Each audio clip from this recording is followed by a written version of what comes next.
Hey guys, Mustached. Tom here to review the movie Scary Movie, the reboot, or Scary Movie 6. So, obviously I've seen the trailer for this. It was, when the trailer first cut for this, it replayed an obnoxious amount of times before the movie even released.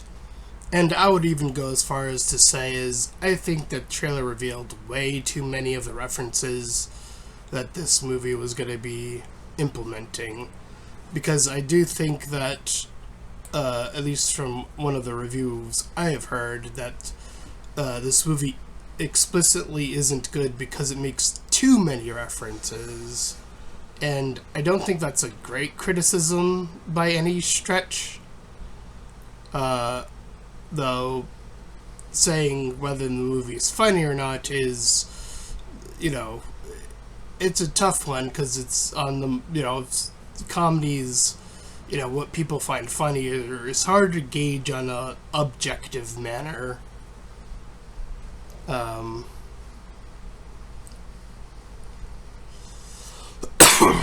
And as somebody who is more entrenched in the horror genre, particularly myself, horror is in a similar vein, in that, what scares people, what is tension, what is fright, what is, what are these, bits you can do with horror. There are different stretches of things you can do with horror, and that is something that I have thoroughly enjoyed about the horror genre, in coming to a different respect to it, and then deconstructing it and making sure that, when I review movies, I'm talking about why certain horror movies are making a comeback now, particularly right now, and so on and so forth. And it is about finding that interesting balance between an objective stance about saying, like, this thing happens in this movie versus how one feels about the movie. With that being said, I wouldn't say I particularly laughed at the movie. I don't think that necessarily makes me say that that's necessarily me saying that it's a bad movie yet. So please hold. For me, comedy, at least when it comes to when I tend to laugh at things, it's usually underserved under something else. And when comedy has been the focus, that to me is, I don't know, I think that there is something that happens to our brains, and maybe this is beyond me, but I think this might happen to other people in horror, to go back to the horror film thing. I think there's something that happens when you hear, this is a parody movie, and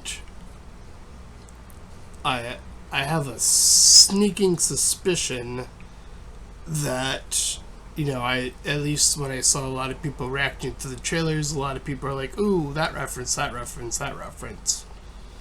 And then seeing more people review the movie, I'm seeing a lot more people going, oh, that was pretty shit. And I think my recollection of, in like tracking, a parody or a comedy show, again, my stances on it have changed. To give you an example, one of my favorite shows, before I talk about the movie, It was called Hade and Go. Produced by, surprisingly, Square Enix. That still shocks me to this day. But I digress. And the reason I feel like the comedy works so well in that movie for me is that the movie has or the series rather, has a character that is not in the same playing field as what you would expect.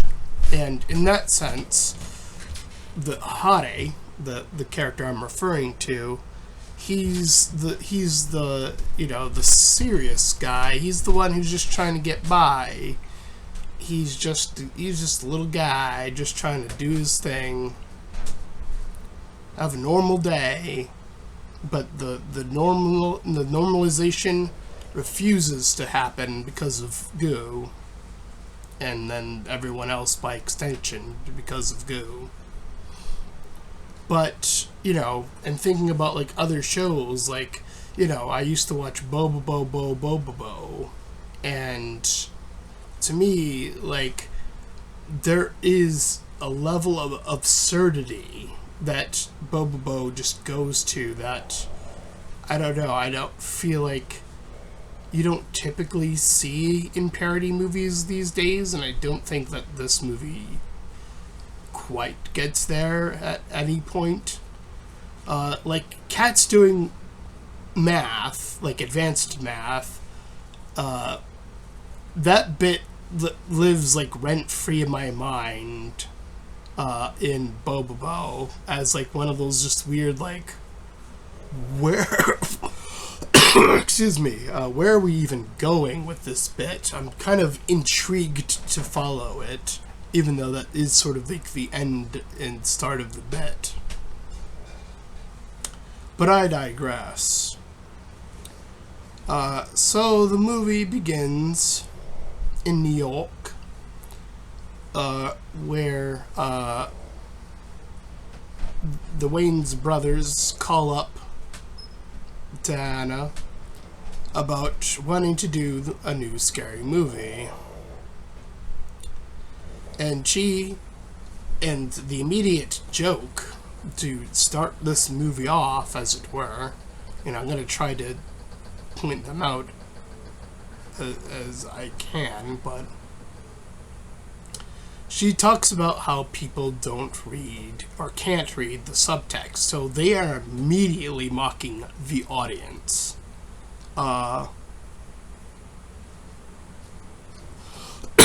Excuse me. And of course, they kind of use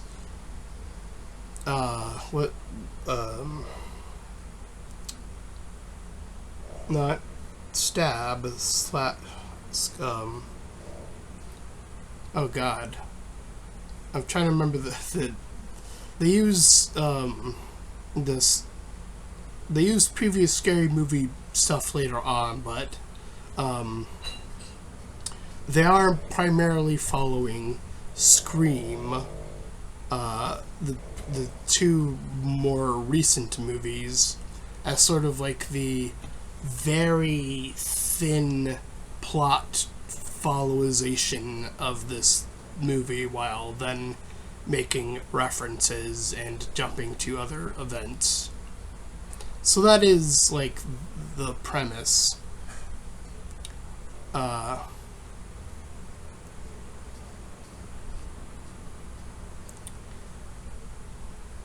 So they beat up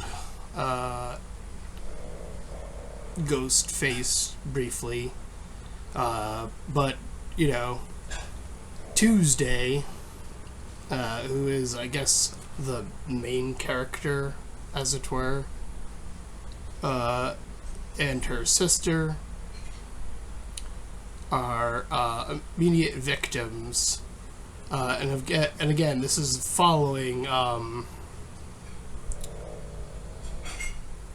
Scream either 5 or 6 or whatever when they're at. But as her sister arrives, that being Sarah, accidents are occurring behind them via Final Destination.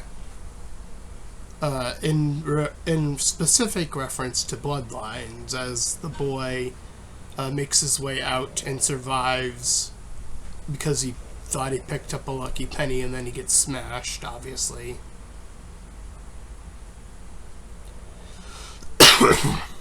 But then we cut to a separate family, which in Scream, if you didn't follow that movie, it's like doing a bit of a catch-up thing where it's like Scream, and then like a person gets stabbed, and then it's like somebody watching that as a movie, and then it's somebody watching that as a movie.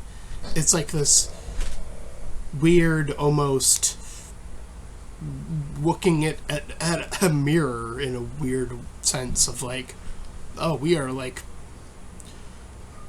quadrupling on the reference and then doing it a sixth time, kind of like that.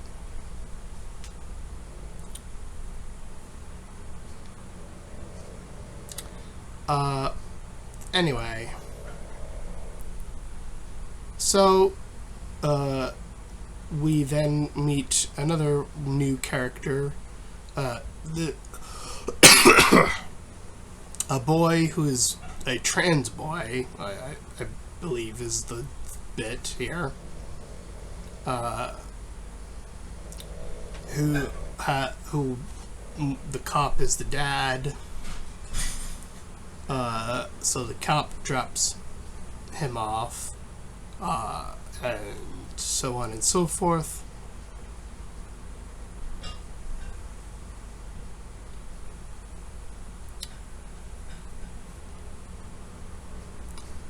And while they're in their Final Destination, finale of that bit, they say, like, oh, remember that time? And it's almost like a Family Guy bit where they like remember this thing, and it cuts to like a separate thing, and then that's where you get the thing that was in the trailer like a bajillion times with Terrifier, and that whole bit. But again, because I think that the trailer played so much and revealed so much, I think that these earlier bits that are here, they don't work, and that's explicitly because of two things, and this is the two things I just mentioned, is that they are shown, and they are shown beyond frequency to, like, by the time you see it in the theaters, it's just like, oh, that's that bit, I guess. Okay. Anyway, so Shorty arrives on the scene to the new group at the school. And after that, we cut to Ray, who is doing this whole church bit where he's trying to claim that he's no longer gay, and everybody's like celebrating it, even though he seems to be going back on those really hard.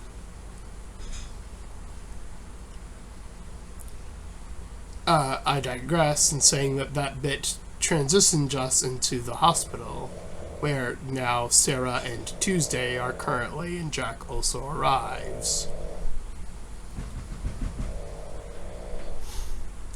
The DEI hire of Rachel, or Ratchet, almost gets her killed. So they are making fun of DEI. They're also going to make fun of, so that's to make fun of the left. And then they're also going to make fun of the right, and showing the Epstein files later in the movie, the ICE raids, and having somebody say, when the two meet up, which is in the trailers as well, the whole, like, oh, I'm a Republican, I can't, like, I'm already, I already thought you were racist anyway, that whole bit. So I thought the other bits of political humor were a little bit more eye-catching, for me anyway.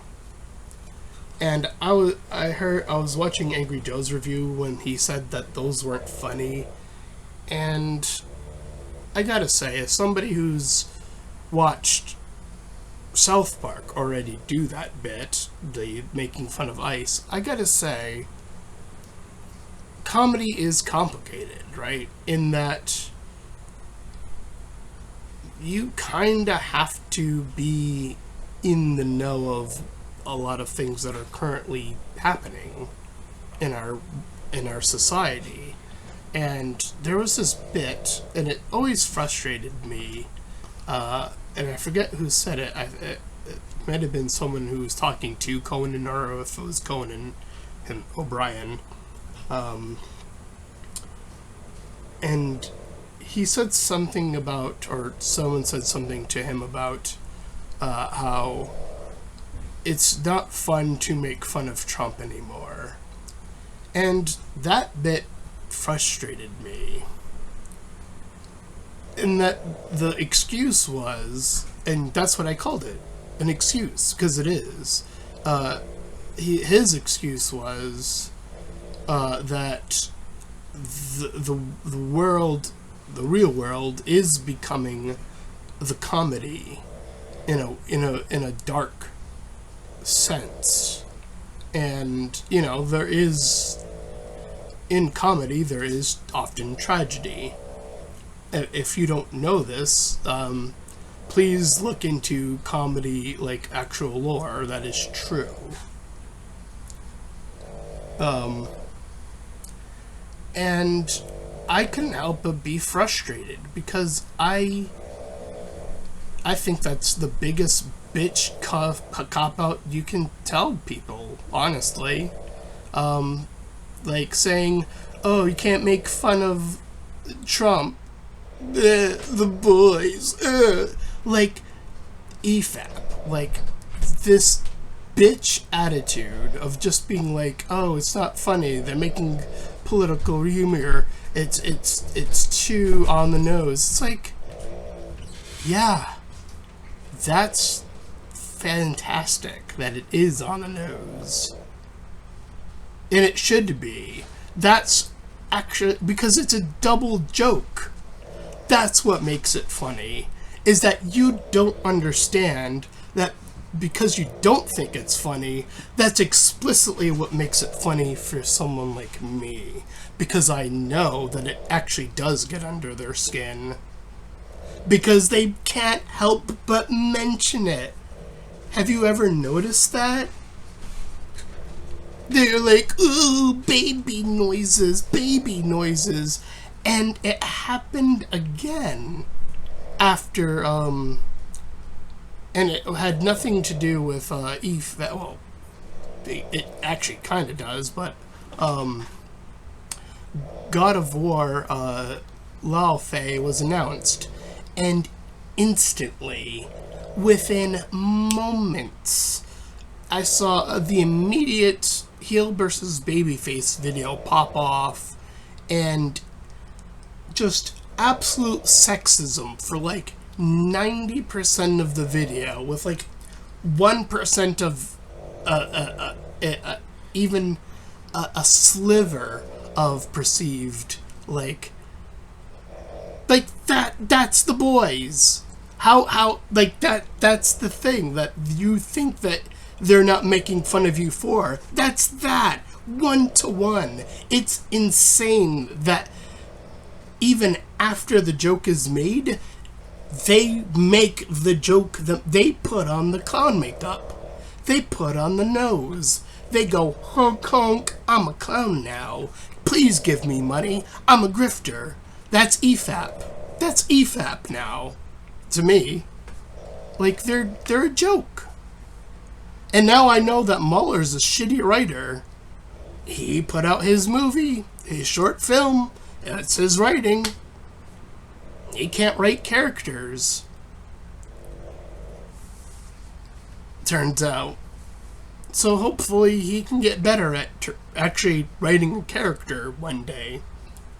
Who knows? Anyway, back to the movie. So, the actual killer goes after Sarah, who goes to get Doofy. And speaking of attacking the opposite side, on the television, it's like woke week. We're talking about like introducing new holidays for black people. It's like, yeah, I should be able to laugh at that. See, I can do that too. And it's like just this really quick bit. Excuse me. But that's not the bit that killed me. There is a funnier bit, and it to me it's one of the. There are two stronger bits in this movie for me, and they're coming up, but we'll get there. Anyways, the three people in the hospital go out. And they meet up with Brenda and Cindy. And they kind of offhandedly kill somebody, I think, is the bit there.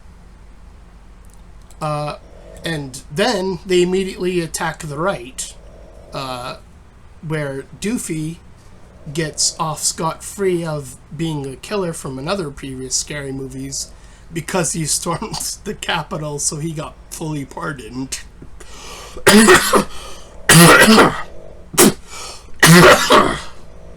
Oh man, I'm dying. Whew. And it is stacked not too long after another attack on that side of the aisle, but that's a pretty good one.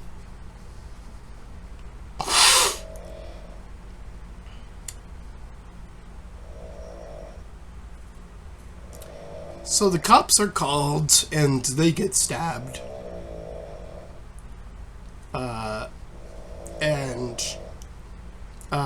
As we transition over to the trans boy, see that right there? No, that was a bit. He feels he is safe, and then they attack the left again. ICE deports the workers, because they're, I mean, but who knows? Some of them might have been American. Oh no, who knows, right? I mean, it's not like ICE knows, right? I don't know. And that's what allows for the trans boy to get killed.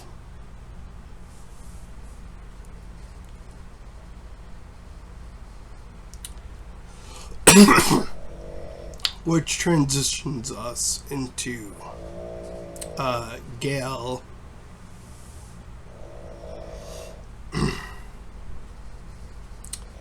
But nonetheless, we then transition yet again. Shorty is then visited by Ghostface. And then they make a reference to Get Out, and it is quickly followed up by a different reference that I actually wasn't expecting, which was K-pop Demon Hunters.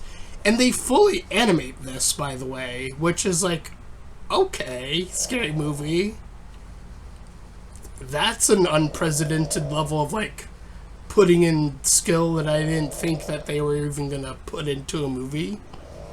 And I explicitly think this works because that he's doing the terrible job at the song.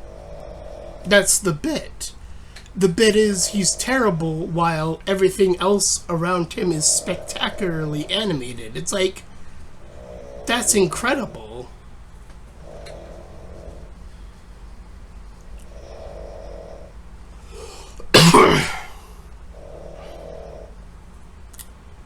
But we have way more references to get through, such as a Michael Jackson reference, and then that leads us back into the hospital for a Smile reference, Smile 2, I guess. And Tuesday is getting proceeded to get... So we're kind of moving back into the main plot, as it were. Gets attacked.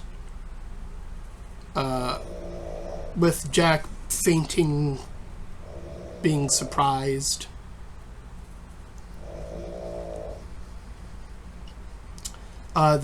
She unveils like this laugh canister, and they both start laughing, her and the killer. But I digress. That as Doofy and Sarah both get to Tuesday, and it is then Doofy versus the killer, where the killer gets Doofy. He gets him in. We then get to the next absolute one of the better bits of this, because it's an attack on the YouTube community and the streaming community. That's us. That is literally everybody on YouTube. And this movie just said, fuck all you too. And I'm like, yep, we deserve that one. That is a long time coming. We need more shots. I felt like I was untouched, you know. I only have 200 subscribers. I finally feel acknowledged by this movie. It feels kind of special in a way, even though, you know, they would obviously rather bring in an actual, like,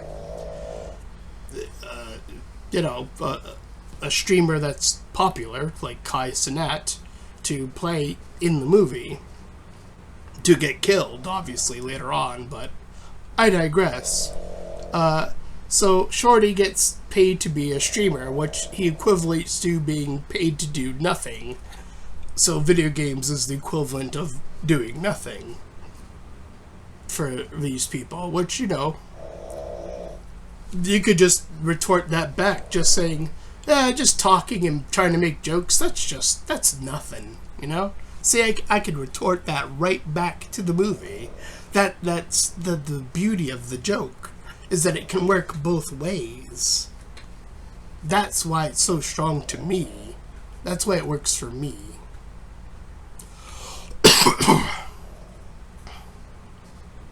But yes, after their bit, Kai Cenat does indeed get killed. But we didn't go off to a different set of things happening, where the cops go after a guy called Shorthand. They end up hitting off somebody else, while all the while Hailstorm gets the stuff, which was in the trailer a bunch of times. But what that leads to, that being that what was hidden inside her body, instead of it being a younger model, it being the unredacted Epstein files. And I'm just like, damn, that is a dangerous joke. Like, and they do it. It's like, right? Because it's all about, the substance is all about being younger. That joke, I think a lot of people are, I even saw Angry Joe say that wasn't funny. I don't think you got that. I'm gonna say that one was a dangerous joke. Damn, that is like, you are teetering on like the whole going to the whole pedophile thing. I mean, with the whole Epstein files, I think that makes it clear that that's what that is in reference to, so, you know. Anyway. So, after that, they make they're totally not doing a White Chicks 2 movie bit. Then they refuse to even attempt to understand what It Follows was.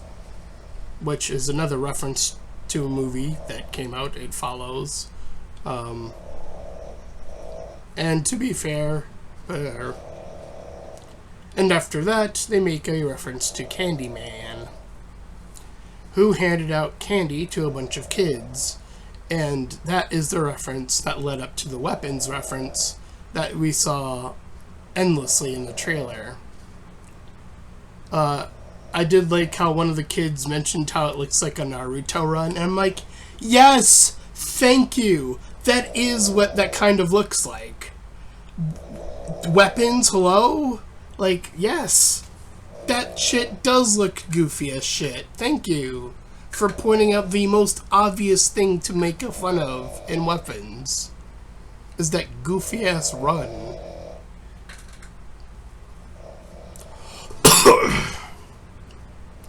So I think that's a pretty clean joke, is what I would call that. But we cut to the train, which happens a lot later in this movie, but it's primarily the trailer. And this also takes place pretty deep into Stab. Oh god.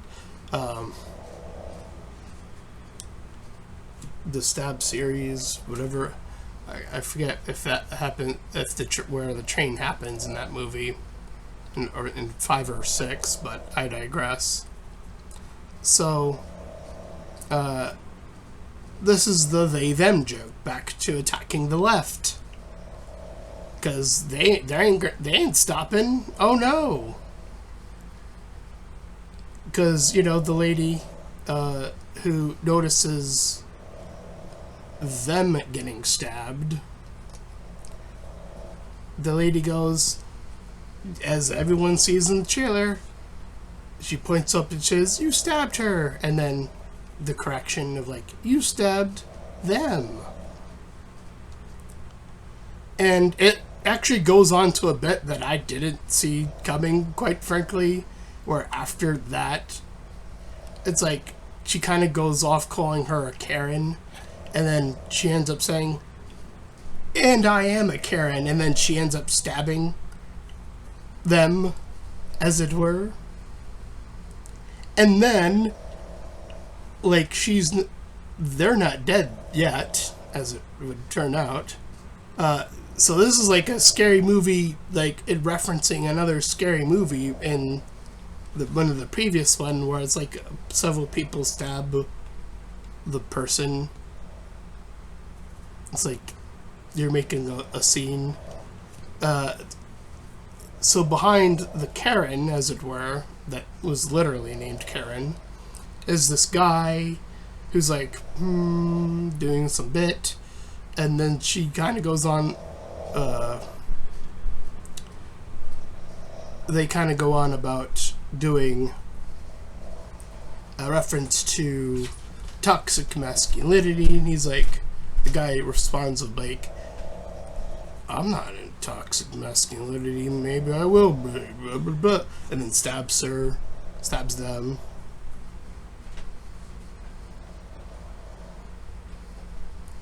And then somebody else comes in that's another problem, and then that person stabs them. And then I think there's the lineup keeps happening, but the bit ends as they die.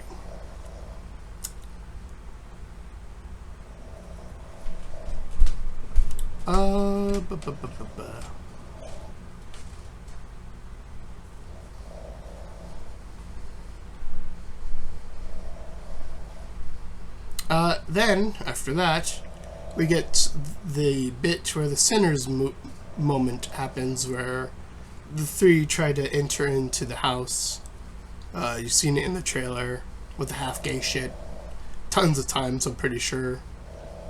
They end up sneaking in through the backside of the party anyway.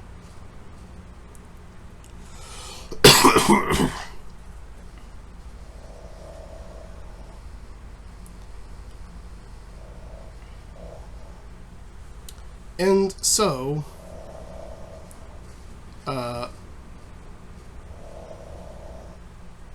in reference to, I believe this is a reference to Everything Everywhere All at Once, I think is the reference, where like they do like a fighting sequence, and it's also like John Wick on top of, like, it's stacking two references on top of each other, where they're like multiple ghost face killers now, and they're getting like fought off and killed and whatnot.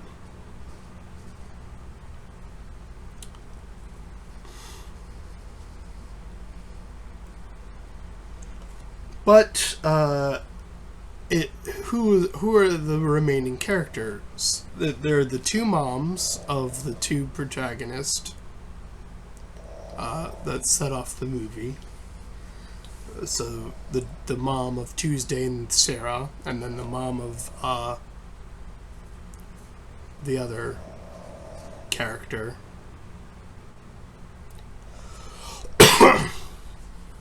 As well as the two killers, who are the obvious boyfriend and the crazy psycho lady, which is pretty accurate to think how the reveal happens in Stab or whatever.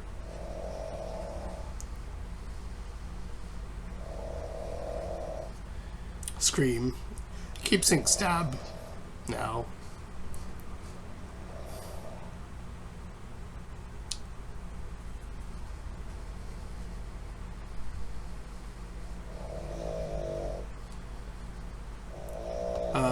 But as the two killers go off, they are interfered by two more killers who kill them. And it is revealed that it is Shoddy and the other guy that was with him. And they bring in two more killers, whose star Anthony, who was in one of the other scary movies, and Shaq. So those are the four. And the four break off between first killing Shaq and then killing Anthony.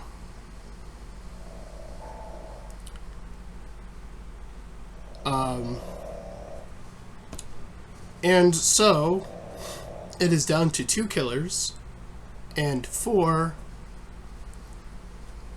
or like five good guys. And, you know, the killers are getting ready to strike, and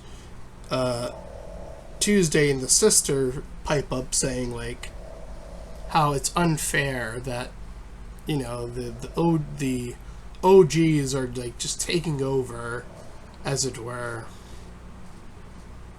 And this might be one of the final moment of this, might be the strongest or among the stronger moments in the movie, where the two moms and the two killers hear this, and they join up together, all four of them now, and they kill the two new characters, Tuesday and the sister, and they fuck off. And I do think that there is something to, you know, there is something to be said that when comedy can leave people not just laughing, but talking about something, you know, I think that's when comedy can often be stronger than just, oh, that was just a funny bit. It's like, yeah, we can go beyond that. I do like that this movie ends with that kind of prompting. And I do think that there is a truth to this. This idea that, you know, when new people are trying to be introduced into a seasoned thing, that they often are, that, you know, they're often trying to either be boosted up to a certain degree, a la like a Star Wars, like trying to rocket off of that, or they get completely smushed like Star Wars and the exact same group of people I'm just talking about, because they got fucked over. And it does feel like that happens more often than the new person successfully passing the torch. It feels like the transition that has happened, like passing the torch used to be the thing back in the day. And then it transitioned over to, you know what? No. The original guy gets to be the hero again. And now we're back to, no, what we're actually still doing that though. We haven't gone back to passing the torch yet. In terms of like long-standing movies anyway. But that is the beauty of this, is that, obsession in movies like this did come up after this movie, or like, while this movie was in production, so there's no way like they could have, done something like that. But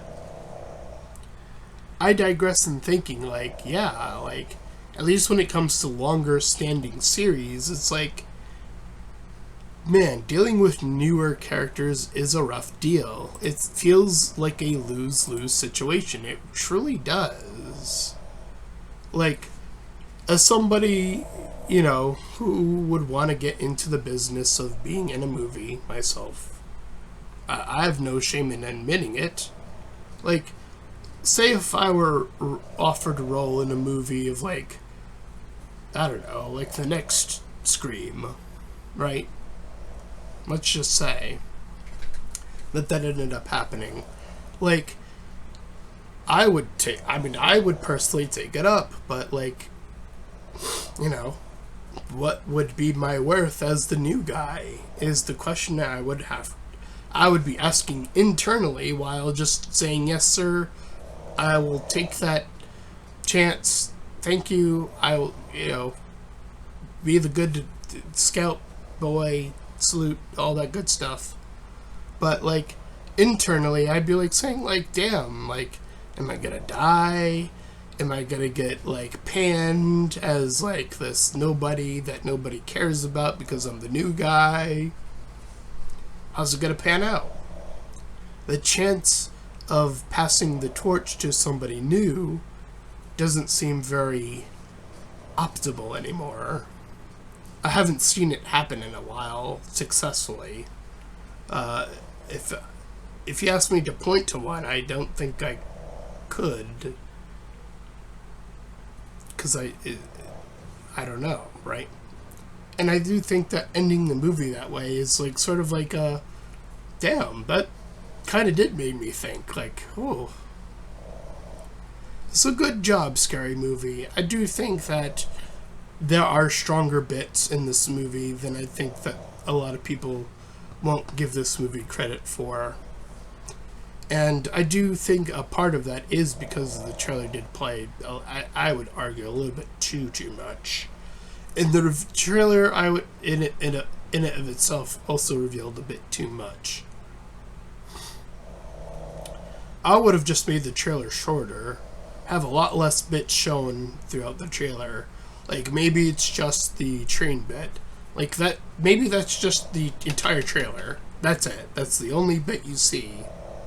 And everything else is a mystery. But I don't know, right?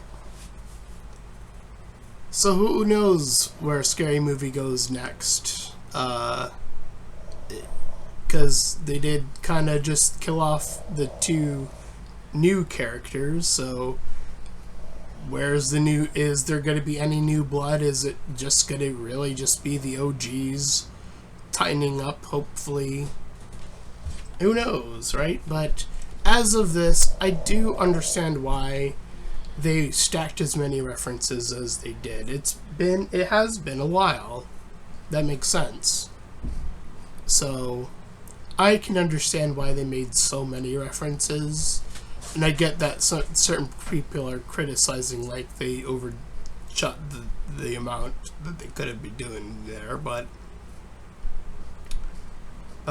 so hopefully they can tighten up, find a core movie to make fun of, and like really sit with that movie, watch it more than the others that you're going to be parodying, and make sure that that's like your core movie, you know.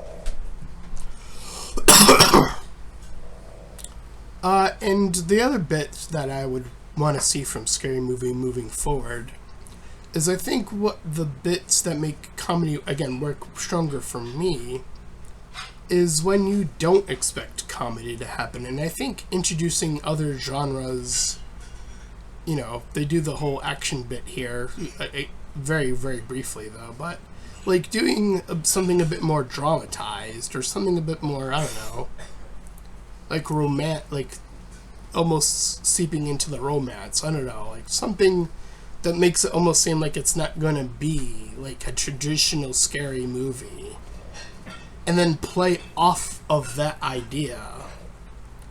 Like, I do think there are concepts that you can really push for here moving forward, but you know, that does rely on, you know, keeping up with the movies that are coming out. So who knows what the next scary movie could even be, because it's still going to be a collection of movies that's going to be irreplaceable at this point, I think. In terms of a score, I think I'm going to give it like a 7 out of 10. I think this movie is fine. And maybe, like, for some other people, the bits were a bit more than, like... Yeah, I can see why I would be pushed to, like, a 6, though. Like I prefer a lot more character work, and then the comedy can come from outside forces interacting with, like, a more... almost a character that we are following, rather than a parody of a character. Because that's what Tuesday is in this movie. She's not a character. There's nothing to her. She's just, look, that's meant to look like Wednesday. That's the bit. That's all that there is to her. Like, there's nothing more to say than that. And I feel like that's the problem with this movie, is there's nothing to gravitate toward, except that's that actor, almost, in that way. And whether or not they're doing strong or weak bits. It's like, I want to follow a character. Let's do that again. So that's what I'm looking forward to for the next Scary Movie. Anyway, that's my review for Scary Movie 6. If you ended up enjoying it, then please feel free to like, comment, and subscribe. Also, make sure that you got those links in the description. Want to head you to my petition, How About Small YouTubers? So get to my PayPal, you can help support me and my channel directly, and third to my Discord server. You can join Collab Shield, do all that cool stuff. And until next time, everyone, bye-bye.